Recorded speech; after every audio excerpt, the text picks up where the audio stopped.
ایک عرب مسلمان لڑکی لندن میں زیر تعلیم تھی۔ ایک دن وہ اپنی سہیلی کے کسی تقریب میں گئی۔ کوشش کے باوجود وہ وہاں سے جلدی نہ نکل سکی۔ جب وہ اس فنکشن سے فارغ ہو کر نکلی تو رات کافی دیر ہو چکی تھی۔ اس کا گھر دور تھا۔ گھر جلدی پہنچنے کا ذریعہ زیر زمین چلنے والی ٹرین تھی، لیکن وہ ٹرین سے سفر کرنے سے کچھ خوف محسوس کر رہی تھی، کیونکہ برطانیہ میں اکثر رات کے وقت ٹرینوں اور اسٹیشنوں پر بہت سے جرائم پیشہ اور نشے میں دھت افراد ہوتے ہیں۔ آئے روز ٹی وی چینلز اور اخبارات میں یہاں ہونے والی وارداتوں کا تذکرہ موجود ہوتا ہے۔ چونکہ اس لڑکی کو زیادہ دیر ہو چکی تھی اور بس کافی وقت لے سکتی تھی، اس لیے اس نے بہت سے خدشات اور خطرات کے باوجود ٹرین میں جانے کا فیصلہ کر لیا۔ یہ بات پیش نظر رہے کہ یہ لڑکی دیندار نہیں تھی، بلکہ بہت زیادہ آزاد خیال اور لبرل تھی۔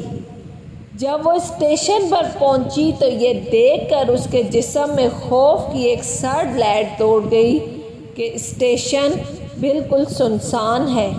وہاں صرف ایک شخص کھڑا ہے جو حلیے سے ہی جرائم پیشہ لگتا ہے۔ وہ انتہائی خوفزدہ ہو گئی۔ پھر اس نے ہمت کی، خود کو سنبھالا، قرآنی آیت کا ورد کرنا شروع کر دیا۔ اسے جو کچھ زبانی یاد تھا، جسے ایک عرصے سے وہ بھولی ہوئی تھی، سب کچھ پڑھ ڈالا۔ اتنے میں ٹرین آئی اور وہ اس میں سوار ہو کر بخیریت اپنے گھر پہنچ گئی۔ اگلے دن کا اخبار دیکھ کر وہ چونک اٹھی۔ اسی اسٹیشن پہ اس کے روانہ ہونے کے تھوڑی دیر بعد ایک نوجوان لڑکی کا قتل ہوا اور قاتل گرفتار بھی ہو گیا۔ وہ پولیس اسٹیشن گئی۔ پولیس والوں کو بتایا کہ قتل کے کچھ دیر پہلے وہ اسٹیشن پر موجود تھی۔ میں قاتل کو پہچانتی ہوں، اس سے کچھ پوچھنا چاہتی ہوں۔ جب وہ مجرم کے سیل کے سامنے پہنچی تو اس سے پوچھا، کیا تم مجھے پہچانتے ہو؟ اس نے جواب دیا، ہاں پہچانتا ہوں، رات کو تم بھی اسی اسٹیشن پر آئی تھی۔ لڑکی نے پوچھا، پھر تم نے مجھے کیوں چھوڑ دیا؟ وہ کہنے لگا، میں تمہیں کیسے نقصان پہنچاتا؟ تمہارے پیچھے تو 2 انتہائی صحت مند اور قد آور باڈی گارڈ تھے۔ یہ سن کر لڑکی حیران ہو گئی۔ اسے یقین ہو گیا کہ قرآن کی آیتوں کا ورد کرنے کی وجہ سے اللہ کی طرف سے اس کی حفاظت کی گئی۔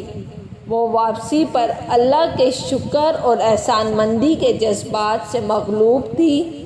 اللہ کی مدد اور نصرت پر اس کا بھروسہ مزید بڑھ گیا تھا۔